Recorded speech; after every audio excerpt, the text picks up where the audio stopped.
Catherine Bernardo emosyonal sa mga paratang ni Robin Padilla. Sa isang nakakagulat na bagong twist sa kaso, binabaliktad umano ni Senator Robin Padilla ang kampo nina Catherine Bernardo at Min Bernardo tungkol sa tunay na nangyari.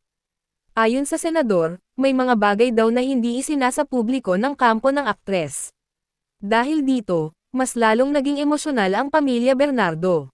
Narito ang buong ulat. Sa patuloy na pag-usad ng kontrobersyal na kaso, isang panibagong akusasyon ang ibinato ni Senator Robin Padilla laban sa kampo nina Catherine Bernardo. Ayon sa senador, hindi raw sinasabi ng kampo ng aktres ang buong katotohanan. Samantala, si Min Bernardo ay galit na galit sa ginawang ito ng senador. Isang matinding revelasyon ang inilabas ni Senator Robin Padilla sa gitna ng kaso. Ayon sa senador, may ilang detalye umano sa kaso na hindi ibinabahagi ng kampo nina Catherine at Min Bernardo. Hindi lang si Daniel ang may kasalanan, may ibang nangyari na hindi nila sinasabi, ani Robin sa isang panayam. Ang kanyang pahayag ay ikinagulat ng publiko at ng media. Samantala, ang kampo ni Catherine ay agad na nagpahayag ng kanilang galit sa panibagong pahayag ng senador. Walang katotohanan ang sinasabi niya. Desperado na silang ilihis ang kaso. Sigaw ni Min Bernardo. Si Catherine naman ay hindi na napigilan ang kanyang emosyon. Hindi ko inakala na aabot sila sa puntong babaliktarin pa ang katotohanan, aniya habang lumuluha. Ayon kay Robin, ang tunay na biktima raw ay si Daniel Padilla. Si Daniel ay isang biktima rin ng sitwasyong ito. May mga bagay na hindi sinasabi sa publiko, dagdag niya. Ang kanyang mga pahayag ay nagdulot ng matinding reaksyon sa social media. Maraming netizens ang naglabas ng kani-kanilang opinyon tungkol sa isyu. Parang gaslighting na ang ginagawa ni Robin Padilla. Sigaw ng isang netizen. Sa kabilang banda, may ilan ding naniwala sa panig ng senador. Bakit nga naman nila gustong suruan si Daniel? Ano ang tinatago nila? Tanong ng isang taga-suporta ng aktor.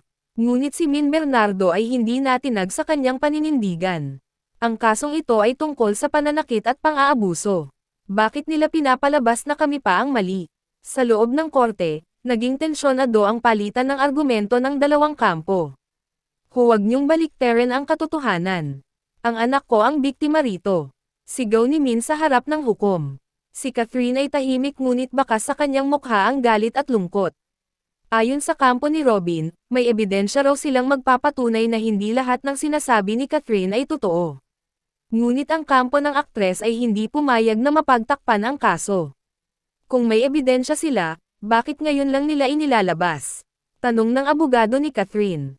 Ang hukom ay nagbabala na anumang paninira ng walang konkretong ebidensya ay maaaring magdulot ng legal na aksyon. Sa kabila nito, nanindigan si Robin na ipaglalaban niya ang panig ng kanyang pamangkin. Ayokong manahimik habang sinisiraan ang pamilya ko, aniya.